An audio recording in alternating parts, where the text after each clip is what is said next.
PC and Tech Authority just ran an article on game loading. Much like the documentary itself, this article is designed to bait you in and then give you nothing you want. We talked to the makers of Game Loading, Rise of the Indies about indie gaming and getting hated for wanting to spread a positive message. They hate our freedoms. Or maybe, just maybe, it's hated because on the promotional poster is a majority of characters whose creators are not represented in the film. For whatever reason, this article doesn't mention that. So the article explains that most of the people the filmmakers wanted declined, and it says that everyone they got they essentially met through circumstance and through personal connections. It says the filmmakers preferred to think of this as a community, and it says, unlike a clique, there are no barriers for entry except love for the medium and the desire to participate to broaden its scope. And, like it just said, you have to be in with the right people. There are thousands of people making games, and yet you go for this tiny little web of people interconnected socially. Nothing wrong with that, but there is something wrong with saying that represents indie dev and not just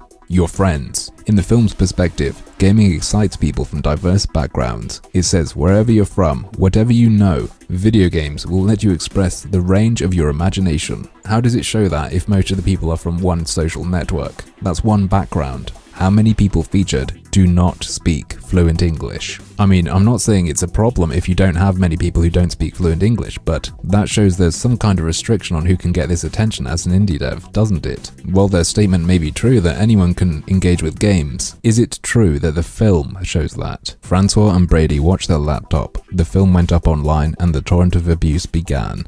9 hours later, they crawled into bed, deflated. Maybe you should be less shit. Just a little friendly suggestion for things like attitude, outlook on life, and creative output. What was truly disappointing were the impressionable readers who saw the negative reviews. Holy shit. Go fuck yourself. This guy's claiming that prominent negative reviewers clearly haven't seen the film, and I believe they must have at least bought it, because these are reviews on Steam he's talking about. And the evidence he provides that they haven't seen it is that the most distinct criticism is that the film features pink-haired devs. Does it not? This review bombing had a distinct impact on sales. One would hope so. If people read those reviews and saw things that mattered to them, they shouldn't buy the film, should they? Are they lies? Is it untrue that there are pink-haired people in it? Is anything the reviews say demonstrably false? And I suspect it's not exactly review bombing so much as people being annoyed. Check out what happened when PC Gamer wrote about it and posted on Facebook. There is genuine, organic hatred of this product going around. Maybe they should have marketed it as what it was. In my experience, consumers do not appreciate being tricked, and this was a bait and switch. Someday, you're going to have to stop blaming everything you don't like on the Gamergate boogeyman.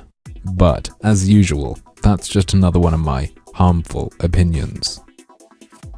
Francois is fond of comparing Gamergate to ISIS, which seems extreme but isn't entirely absurd.